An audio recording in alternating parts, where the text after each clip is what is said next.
Fear begins where logic ends. Are you ready? আমার নাম ঈশান সাহা। বাবা মা আমার আদর করে বিপু বলে ডাকেন। আমরা কলকাতায় থাকি। গত বছর বাবা পশ্চিমবঙ্গে একটা বাড়ি কিনেছিলেন।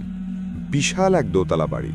সামনের দিকটা পূর্ব থেকে পশ্চিমে প্রসারিত, পেছনে একটা বারান্দা। বারান্দার ওপাশটা ছিল খুবই ভয়ঙ্কর, ঘন জঙ্গল আর বড় বড় গাছপালায় ভরা। বাড়িটা কেনার সময় অনেকেই বাবাকে বারণ করেছিলেন, কিন্তু কারণ জিজ্ঞাসা করলে কেউ সঠিক উত্তর দিতে পারেনি। কেউ বলেছে বাড়িটা ভালো না, আবার কেউ বলেছে এই বাড়িতে নাকি ভূত আছে। কিন্তু বাবা সেসব কথায় কান দেননি। সেই বছরেই আমরা ওই বাড়িতে উঠি। আমরা ছিলাম মোট 5 জন, বাবা, মা, আমি, আমার ছোট বোন আর আমাদের কাজের লোক রঘুদা। আমি সময় পেলেই প্রায় পেছনের বারান্দায় গিয়ে একা একা বসে থাকতাম, বই পড়তাম আর চারপাশটা ভালো করে দেখতাম। জায়গাটা দেখে আমার একটু ভয় ভয় করত। রাতের বেলা সাধারণত আমি ঘর থেকে বেরোতাম না, তবে মাঝে মাঝে ছাদের ওপর গিয়ে বসে থাকতাম। রাতে ছাদের ওপর ওঠার ব্যাপারে বাবার বারণ ছিল, কিন্তু আমার রাতের বেলায় ছাদের ওপর বসে থাকতেই বেশি ভালো লাগতো। তাই সুযোগ পেলেই লুকিয়ে ছাদে চলে যেতাম। একদিন রাতে আমি ছাদে বসে আছি, ঠিক এমন সময় মনে হলো সিঁড়ি দিয়ে কেউ একজন ওপরে উঠে আসছে। ভাবলাম নিশ্চয় বাবা কিংবা মা। ধরা পড়লে আর রক্ষে নেই। আমি দৌড়ে নিচে চলে গেলাম, কিন্তু সিঁড়িতে কাউকে দেখতে পেলাম না। নিচে নামতেই লক্ষ্য করলাম বাথরুমের লাইট জ্বলছে আর সেই সাথে জল পড়ার শব্দ হচ্ছে। ভাবলাম নিশ্চয়ই বাবা ঢুকেছেন।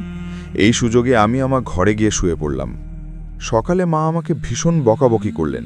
তার অভিযোগ আমি নাকি রাতে বাথরুমে জল ছেড়ে রেখেছিলাম।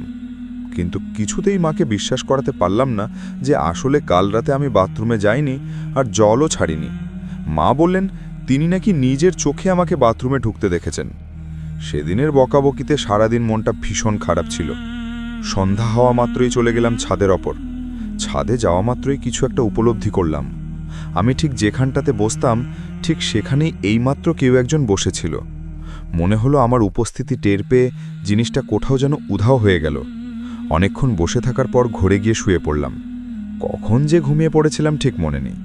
হঠাৎ প্রচণ্ড চিৎকার চেঁচামেচিতে আমার ঘুম ভেঙে গেল। কে যেন আমার নাম ধরে ডাকছে, বিপু যাস নে, দাঁড়া, বিপু চলে গেল। বিছানা থেকে এক লাফে উঠে গেলাম। গিয়ে দেখি মা বারান্দায় দাঁড়িয়ে জঙ্গলের দিকে ইশারা করে কাকে যেন ডাকছেন। কিন্তু কাকে ডাকছেন? কেউ তো সেখানে নেই।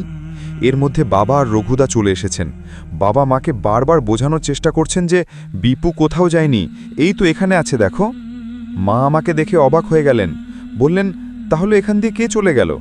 বাবা মাকে বললেন এখান দিয়ে কেউ যায়নি, তুমি ভুল দেখেছ। এদিকে হট্টগোলে আমার ছোট বোনের ঘুম ভেঙে গেছে। ও মায়ের অবস্থা দেখে ভয়ে কান্না শুরু করে দিয়েছে।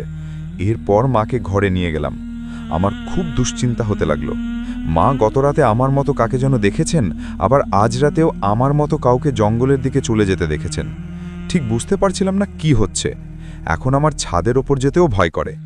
মায়ের সাথে এই ঘটনা পরপর আরও কয়েকদিন ঘটল। বাবা এক ঠাকুর মশাইকে বাড়িতে ডাকলেন। তিনি মন্ত্রপাঠ করে দিয়ে গেলেন আর বললেন এরপর থেকে আর কোনো সমস্যা হবে না। কিন্তু কোনো ফল হলো না। এরপর থেকে সমস্যা আরও বাড়তে লাগলো। আমার ছোট বোনটা প্রায়ই ঘুমের ঘোরে চিৎকার করে উঠত। কোনো কিছুতেই তার কান্না থামত না। মাঝে মাঝে রান্নাঘরের জিনিসপত্র পড়ে যাওয়ার শব্দে সবার ঘুম ভেঙে যেত। প্রথমে ভাবতাম হয়তো বিড়ালের কাজ, কিন্তু আমাদের বাসায় বিড়াল ঢোকার মতো কোনো জায়গা ছিল না। দিন দিন সমস্যা আরও বাড়তে লাগলো। মাঝে মাঝে মনে হতো বাসার ছাদের ওপর দিয়ে কেউ দৌড়োদৌড়ি করছে। আবার কোনো ঝড় তুফান ছাড়াই বারান্দার ওপর বড় বড় গাছ ভেঙে পড়ত। তারপর আর কোনো উপায় না দেখে বড় কোনো বিপদে পড়ার আগেই আমরা সেই বাড়ি ছেড়ে অন্যত্র চলে যাই।